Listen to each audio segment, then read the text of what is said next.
Hello, and welcome to everyone on the live stream today to our webinar on strategies for resilience and effectiveness in the new environment. So I'm Tony Clark. I'm going to chair today's session. Just so you know who I am, founder of NextWave Consulting. I've been working in the change arena for financial services almost for longer than I care to remember. NextWave is a consultancy all about transformation in FS, and we're bringing industry experience, next generation technologies and ways of working into that agenda with our clients. And the ways of working is really the theme of what today's event is all about. And we're delighted to host this today in collaboration with Sheffield Hayworth, an established global leader in people and transformational change and a key alliance partner of ours. So today's event, we're going to take the form of a panel discussion on 3 topics under the overall Leading Together theme. We're going to talk a little bit about individual resilience, we're going to talk about team performance, and we're going to talk about remote leadership, which is something that we've all had to get used to over recent months. Just a note on the online format, apart from seeing and hearing the speakers, you can also ask questions using the panel on the right-hand side of the screen, so do use that. We'll look to cover the 3 topics with the panel in the first part of the session, and then there'll be a few minutes at the end where we can pick some from the audience. So look forward to see what topics you want to raise. And without further ado, I should introduce today's expert panel, each of which is a specialist in their field. So first up, Tim McEwen, who's the Managing Director of Talent Development and Advisory at Sheffield Hayworth. So Tim. Hi there, Tony. Thank you. And secondly, Simon Kanani.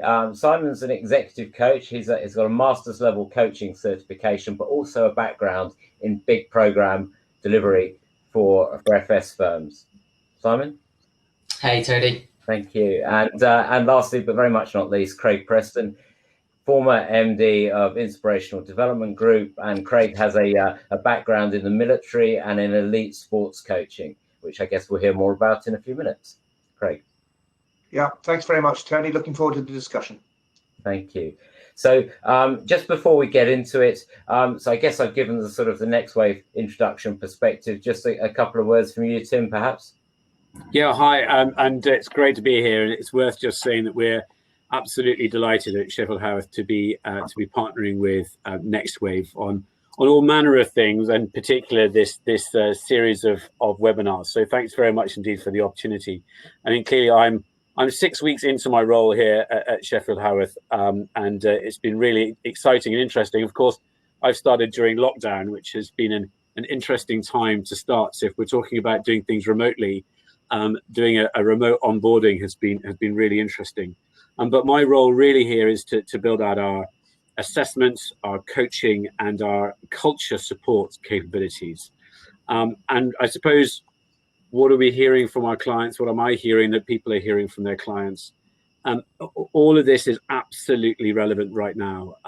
If ever there was a time that people were concerned about how effective they are, it's now. Culture is coming up on people's radars in a big way, not just because the regulator is putting a microscope on organizational culture, but because at the moment people are asking themselves, well, what does our culture look like in the future? How is the current environment going to change it and shape it? So I think there's a particularly relevant discussion this afternoon. Looking forward to the debate. So yeah, thank you very much indeed, Tony. Thank you. So there's clearly lots to talk about, and we really hope this resonates for those of you in the audience. So let's get into it. First up, we want to talk about individual resilience.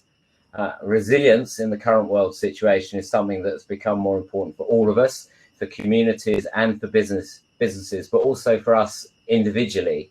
So in the first part of this discussion, we want to explore that personal resilience dimension, what this means, and some strategies for adapting or even thriving despite the pressures that we all find ourselves under.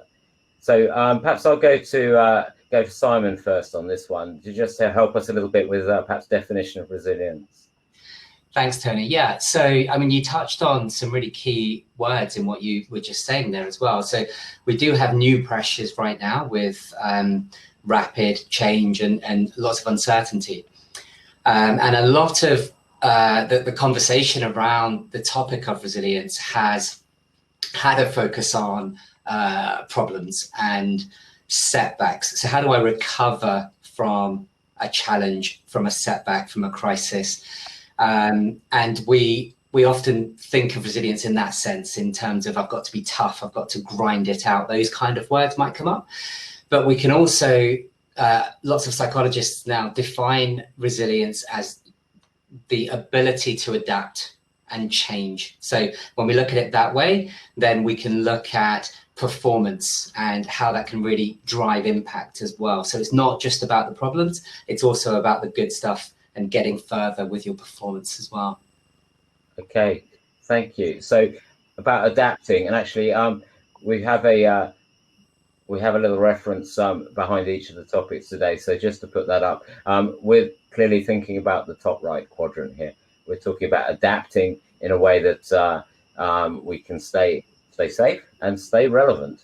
So do you want to comment on Pat's framework, which is one that we're using a lot with our clients? Yeah, and so this is something that we've developed to help us to bridge that personal, individual understanding of resilience to what does that actually look like at the organizational level, right? So the idea of staying safe is you need to stay in business, right? But you also need to be relevant in the marketplace.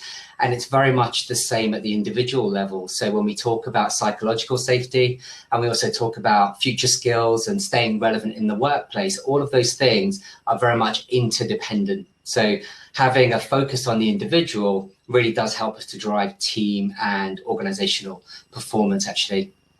Yeah, and that's probably quite a good point, perhaps, to switch to Craig. Craig, you're used to coaching teams, both in the sporting arena and in the corporate arena.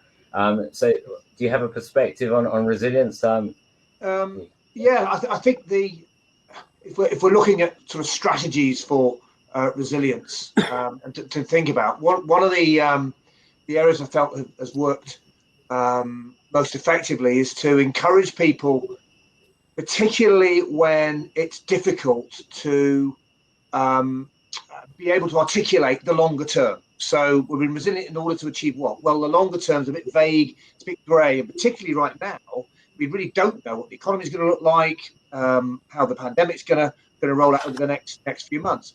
So it's about thinking short term and making sure that today is okay. I'm feeling well today. I've got a good bunch of people around me today. I've got the skills I need to do my job today. And I can perhaps look a week ahead, a month ahead, but don't get obsessed with the longer term in the sporting parlance. Let's just worry about winning on Saturday. And if we can win on Saturday, then we're all feeling okay. And then we'll think about the next one. So the old cliche that the managers will use, take each game as it comes. In this context, often that's not a bad thing to think about. Very good, very good.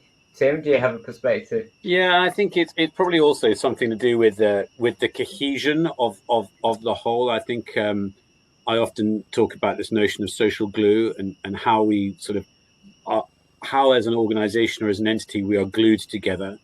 And people, sometimes pay a bit of lip service to it, but I think it's about having connections between people, so that they are able to flex that. To Simon's point, that ability to adapt needs a degree of flexibility amongst people.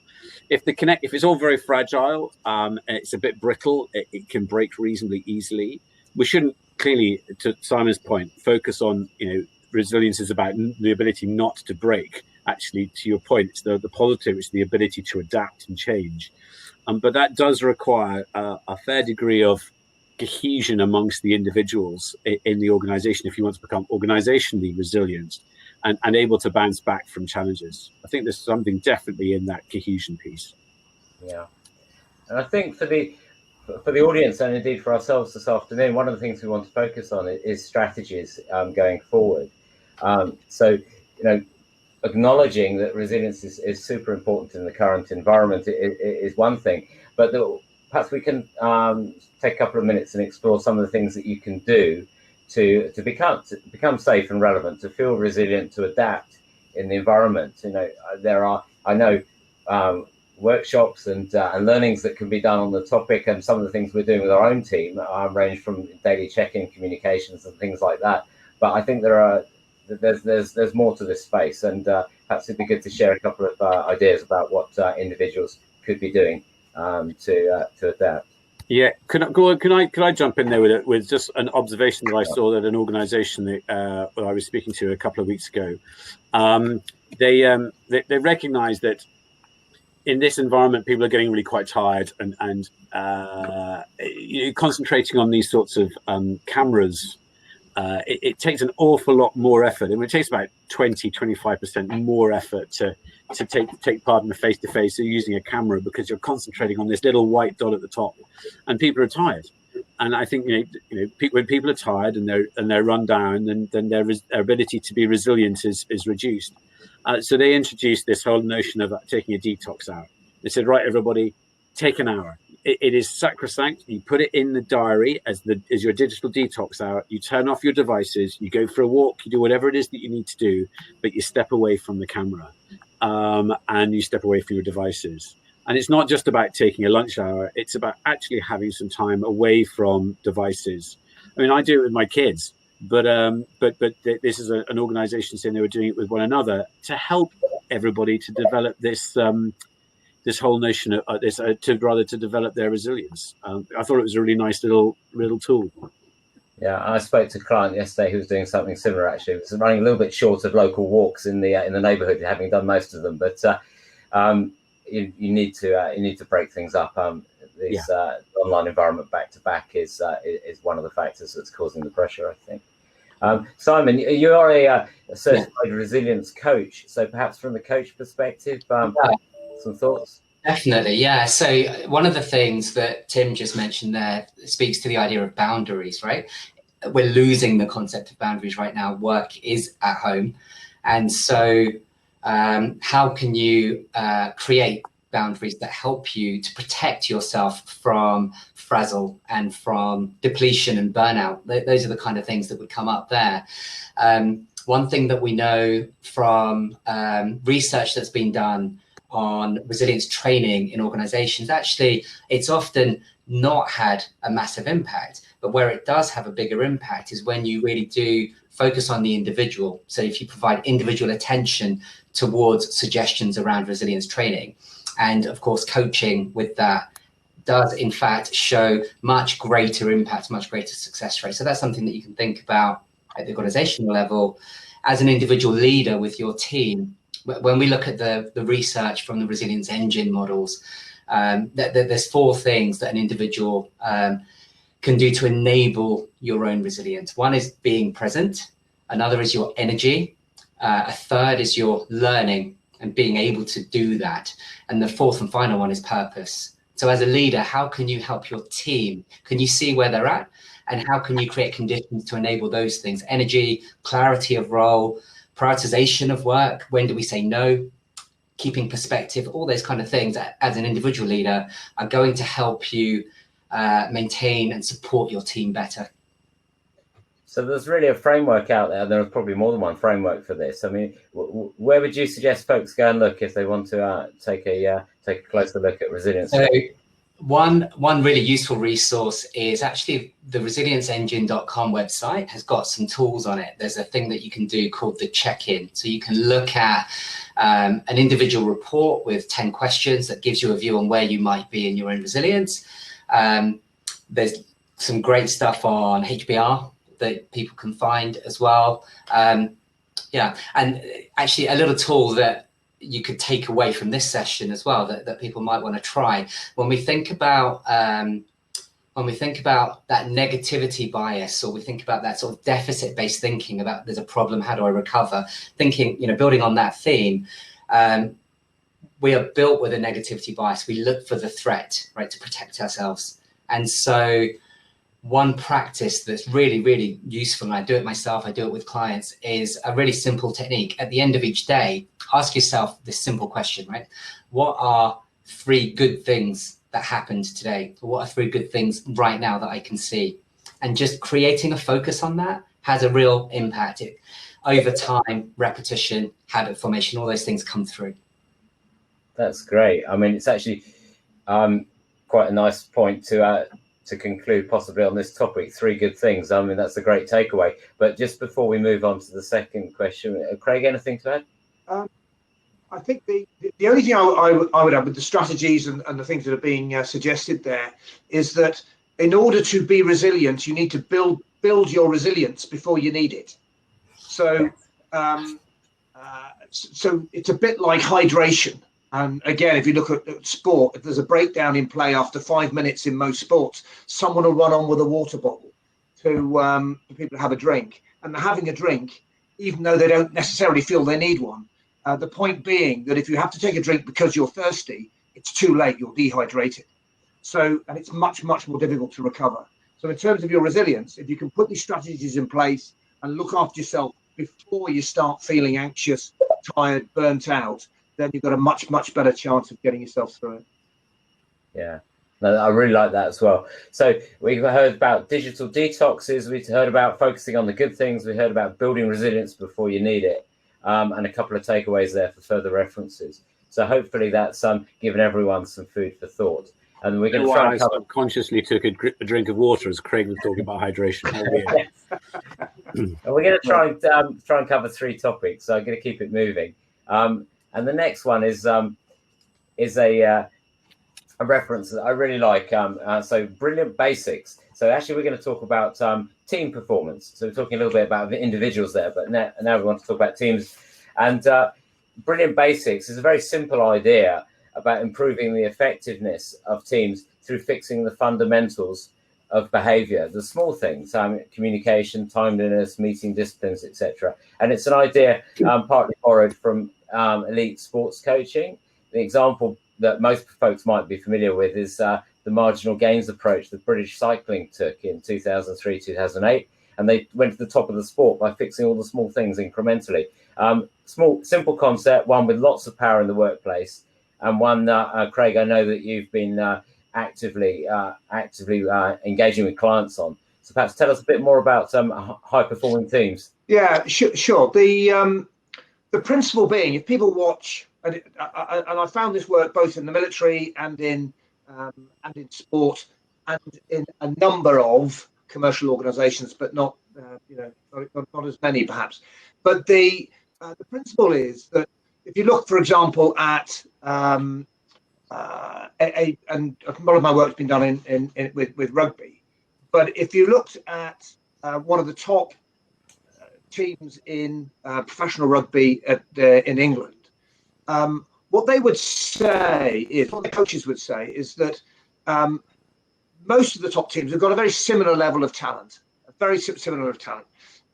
skills and so on. It's okay. What gives them the edge, however, is they win. They call it winning the no talent battle. So doing everything that requires no talent better than anyone else.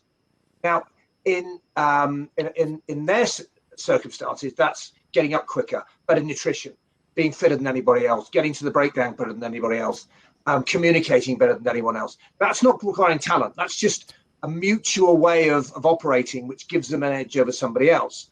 And if you look at commentators about this, they'll often say that team's done extremely well. They just do the basics well. They do the basics well. Now, we've transferred that into a commercial environment. And a lot of that, funny enough, revolves around meetings because there's some simple behaviors, which are termed brilliant basics, which allow you to perform at your best. So creating a high performance culture, turning up on time, finishing on time, making sure you've done your preparation the way you're supposed to have done it, making sure you've prepared for any pieces you've got to present whilst you're in there, following up on stuff when you're supposed to follow up, saying thank you to the right people in the right way frequently enough, and a number of things which are, as we become more senior, we often forget are so important, and it makes it much more difficult as a senior leadership team to be really effective as a team because we've all forgotten how to do them in basics. So it's a focus, and I believe very strongly, if you focus on that as a team, don't worry too much about the fancy stuff. Just get the basics right. You typically make a big leap. And that's a continuous intervention, isn't it? So I know internally we talk about sort of touchline coaching. This isn't a one-off. It's a change of behaviour, and if someone can be the coach in that model, that they can keep everyone facing in the same direction. Absolutely. I mean, I've been lucky enough to the last year or so now to be able to work with a client where the principle is the coach is embedded, so it's you're with them a lot of the time during the working day, which means you can be metaphorically stood on the touchline, watching the meetings, watching people behave, watching them do presentations, watching them interact with each other, and you can give them constant feedback rather than only see them once every couple of months for an hour or so, and rely on their own input for a coaching session. There's still a role for that, but I believe you really want to get performance enhancement and behavioural change, then the coach has got to be in there as much as possible, giving them instant feedback. Yeah. And Tim, how do you see this approach and perhaps other approaches resonating with your clients? Yeah, absolutely, and I love the idea, by the way, of having that coach embedded. I think that's a really forward-thinking organisation that they feel that the investment, and let's face it, the not enormous investment in the coach relative to the benefits that individual can bring is terrific. But absolutely, I see this, and a phrase which will make a couple of us on the panel smile that we've used in the past is that we hire people because they're technically competent and brilliant, and then we get rid of them further down the line because they're not very good at the leadership or the followership piece. And that's the brilliant basics. Yeah, and so rather than looking for our double first and medieval basket weaving, we should be looking right at the very beginning for those really good basic competencies. And that's not to say that we ignore everything else. We're far from it, but we should ensure that we're hiring for the brilliant basics as well as people's technical brilliance. Yeah, there's a phrase, Tim, that I think we've discussed before from a former All Black coach, Wayne Smith, who used to say, I pick the person first, the player second. And those values, standards, work ethic, team focus are the crucial bits.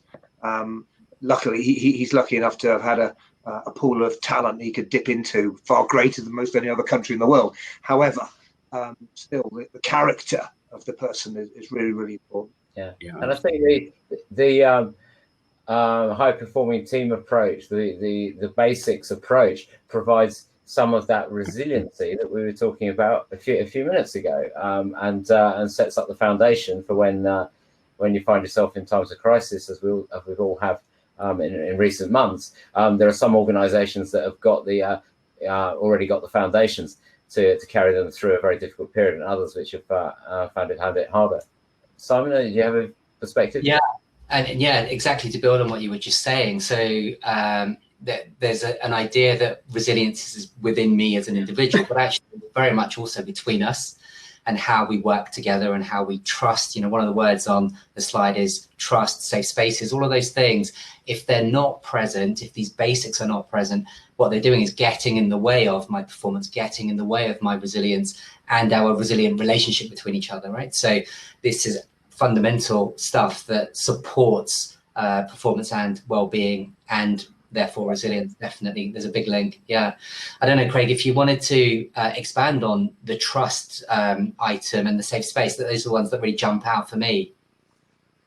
Yeah, the trust is, I suppose there's two levels to it, isn't it? And a number of people will be familiar with, Lencioni's 5 dysfunctions and so on. But certainly from my perspective and my experience, that a team is really unable to operate to their full potential unless there is solid vulnerability trust built. So not predictive trust, but just the opportunity for people to say, help, that didn't go well, did it? I'm good at this, I'm not so good at that.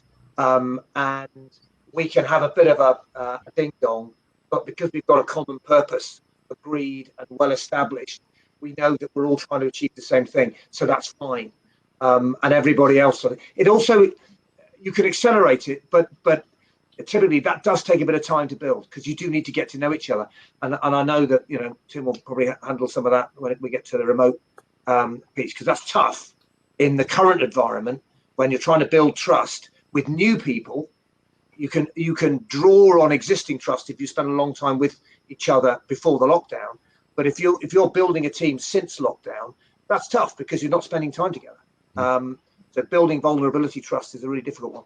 Yeah, and we're going to talk about remote leadership in a minute. I mean, obviously, in this environment, it's far easier to, far more difficult to, you know, go to the pub with your team and build those bonds, right? So we've all been in isolation for such a period. Just before we move off this topic, so we talked about basics and foundations and how you can sort of perhaps get, you know, almost 80% of the way there by doing 20% of the you know, or at least the easier things, doing it right. Other strategies for high-performing teams? I mean, it's not all about the basics. It's clearly about there'll be other factors in play. Perhaps if there's an idea or two from each of our panelists. Well, what did I do? For me, a suggestion would be if within a team, everybody can feel that they're doing something for somebody else. So I'm willing to make some sort of sacrifice, big or small, for the common good. But if everybody thinks about somebody else, it accelerates it. As soon as people think about themselves, you've got a problem. And now, clearly, if everyone thinks of somebody else, someone's thinking about you. Yeah. So you're getting looked after. So worry about the other people and let them worry about you. Yeah, I really like that. Simon, Tim, anything to add? Yeah, so I was looking at some of the questions coming in, actually, and I noticed one about how do I actually do this? How do I practically implement this? There's also a question, Craig, that you might touch on around KPIs, measures of the impact of what you've spoken about. But if I just touch on, you know, there are different styles of leadership, and there is many models will talk about the coaching manager and how you do that as a manager, as a leader. And I think that that's really important. So one practical thing that you can go and read about and put into practice is the idea of listening. Intentional listening is part of what we're talking about here. So how can you become a better manager that's able to have a holistic conversation with your people to deal with conflict, to engender trust? A big part of that is learning how to listen better, and there's different levels that you can learn about. There's lots of material out there. If you're interested, of course, we can point you to stuff as well. Yeah. Now, there's some really good questions actually starting to come in now. There's a couple about continuity, how you continue the culture going forward. There's one about how you measure the KPIs of brilliant basics in the current environment. Perhaps we're going to come back to questions, but given that this that last point is actually about brilliant basics, and I happen to know the case study that Craig's been working on. It's a really good point. KPIs within what you can share. I know that you've taken a large global executive team from sort of the second league to the top of the Premier League, essentially. Well, certainly, you know, for anybody who works in our sector, trying to measure the impact of behavioural change on the bottom line is a tough one. And I think there are two different types of approach here. One is if we acknowledge that engagement is also something that if you raise it, you improve the performance of the business, then being able potentially with your team to compare yourself with other teams in the organization and see if you can, you know, move the dial for your own team in engagement ahead of the others, you can do that. But now being able to measure that in terms of the bottom line is not easy. We've managed to have a pretty good go at it, and it is multiple times the impact, multiple times the investment. Fundamentally on the fact that most engagement will improve, most engagement scores will improve if the leadership team is engaged. If the leadership team's engaged, the rest will follow. If you don't get the leadership engaged, you're wasting a lot of time. The other thing is to try and isolate a particular project that is struggling for whatever it is. Work with the team on that who are working on that project in terms of their dynamics, the way of working, their trust, the example and the role modeling that they provide, and then you can see how that improves over time.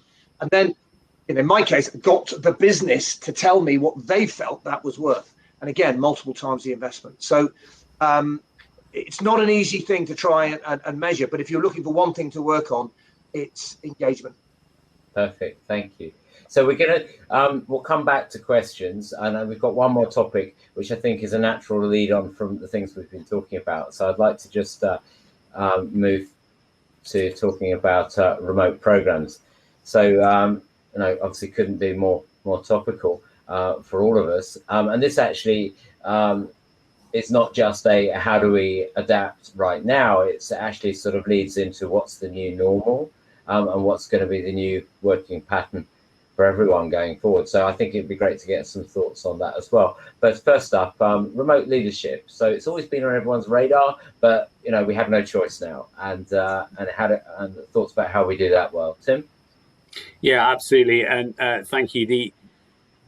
Everything that Craig was just talking about there in the brilliant basics ultimately also comes down to leadership. It comes down to the quality of the leadership that and how encouraging they are of their teams to do the brilliant basics right. So, and as Craig already mentioned, you know, you don't hydrate yourself during a game. You make sure that before you go on, you are hydrated. So the teams and organizations, I think, that have fared best during this extraordinary period of time are the ones that had worked on their teams before this whole pandemic hit us. They had kind of prepared for it. They probably weren't aware that they were preparing for the situation that presented itself. I mean, none of us were, but there were definitely ones to have prepared, and therefore they've come out of this stronger. There's no doubt that we're not going through an evolution at the moment. We're going through a revolution. Everyone uses that phrase the other way around to reassure senior stakeholders. They go, no, honestly, this is evolution, not revolution. Don't panic. Well, this is revolution, and we're going through it, which is no bad thing, because it accelerates stuff. I mean, let's take, you mentioned the radar word earlier on. We would probably have radar now anyway, but we got radar much faster in the Second World War because there was a crisis and we needed to find a solution. And so, hey presto, the development of radar was accelerated significantly.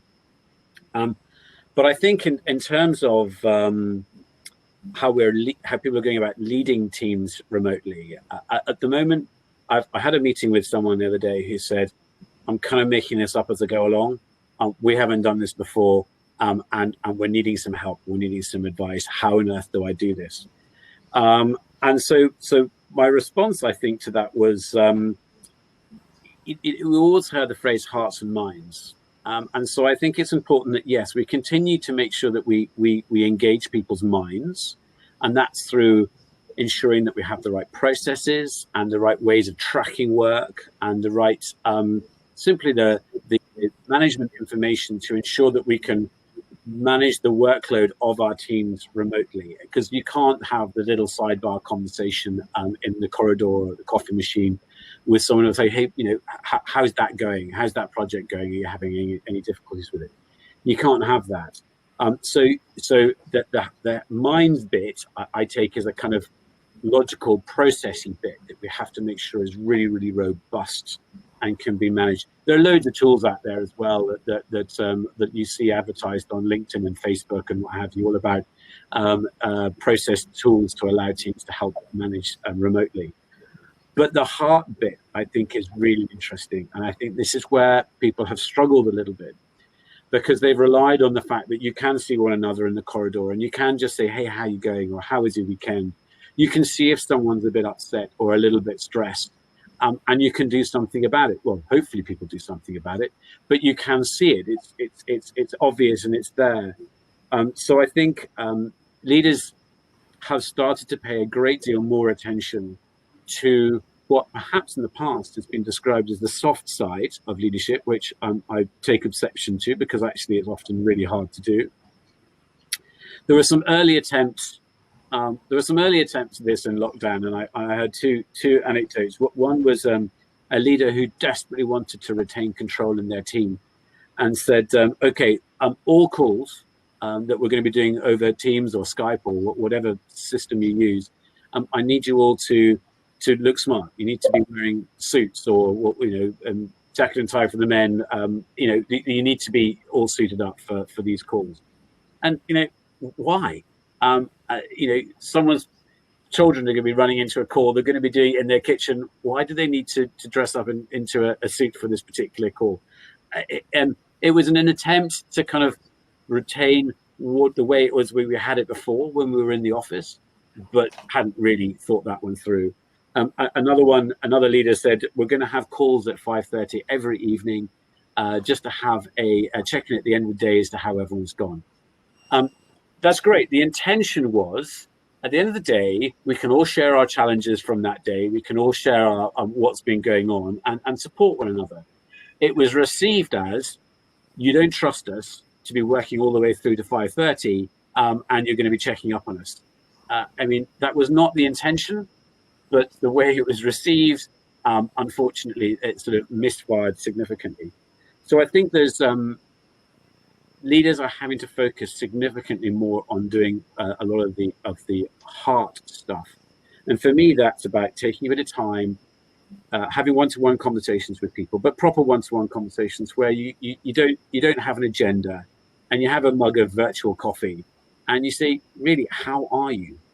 And in turn, be prepared to be a little bit authentic and vulnerable yourself, and say, look, I'm finding it tough. And in essence, I'm giving you permission to say that you're finding it tough and to share a little bit with me.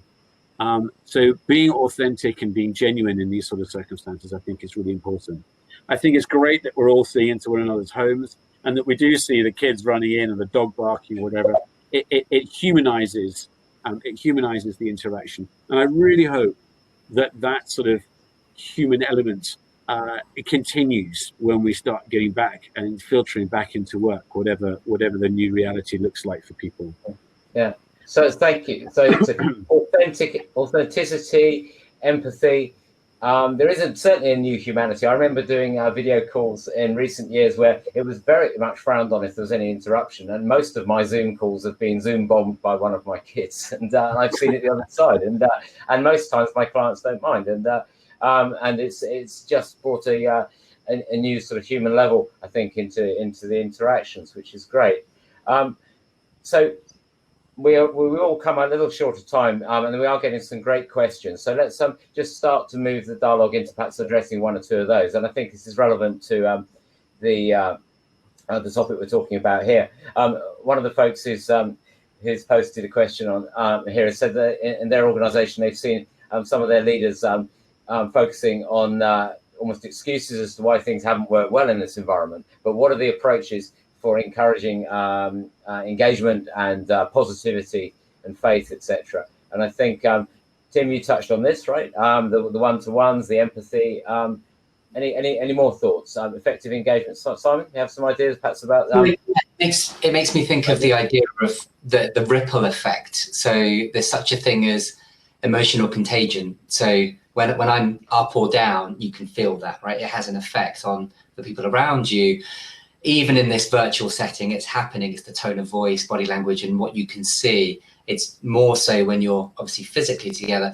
But research also tells us that the leader's voice is loudest on that, and therefore how you're carrying yourself and how you're dealing with your stuff actually does have a ripple effect to the whole team. So it's really, we're asking a lot of managers. So it's easy for us to criticize, but we are asking a heck of a lot of managers now that they probably never really thought they were signing up to, because you got promoted probably for technical excellence in some shape or form. And now you're expected to be that person that can be human and connect with people. It just reminds me, there was a conversation I had at the beginning of lockdown with a manager who had a number of, a leader with a number of managers under him, talking about how some people took to it naturally straight away, but for others, it's not easy. If you're not practiced at having that authentic and open dialogue, you can't just you just can't click your fingers and make that happen. It takes time. So we've got to recognize that, I think. Okay, great. So we've got last 5 minutes, but let's keep this thread and perhaps talk a little bit about the new normal. And there's another great question I've just seen, which is really acknowledging there's lots of challenges which we're all adapting to, but are there some opportunities out there? So what's the new normal going to look like, and do we see opportunities? Craig, perhaps? Yeah. Okay. There's there's a phrase that was used recently, which is, don't waste a good crisis. In that it does provide you with the adrenaline shot to make changes that you might have put off and waited and so on, and we simply have to deal with it. And so that normal time of going through the change curve, the grief curve, and everything else is accelerated because you've got to deal with it. And of course, the other thing is it's the leaders who will set the mood and the tone for this, and they're the ones that are going to have to pick it up.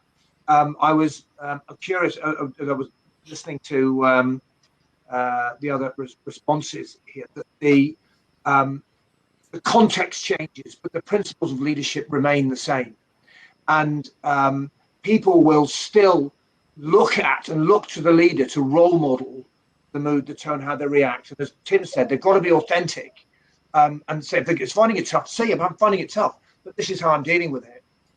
You're also really conscious that you're the only ones that can see, or rather, when people see you, all they can see is this two-dimensional little box on a screen.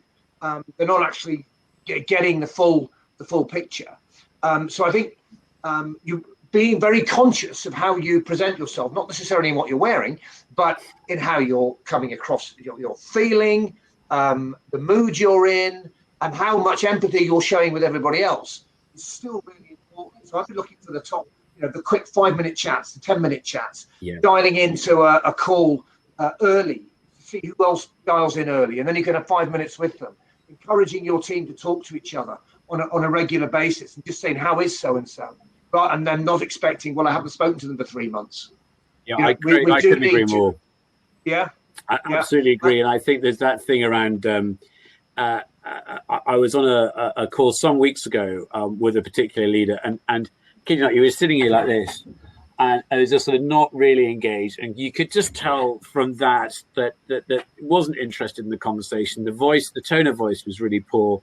And you think, do you know what? People are watching this, and despite the fact that you're not there in person, they're still watching to you for their cues as to how they should react and how they should behave.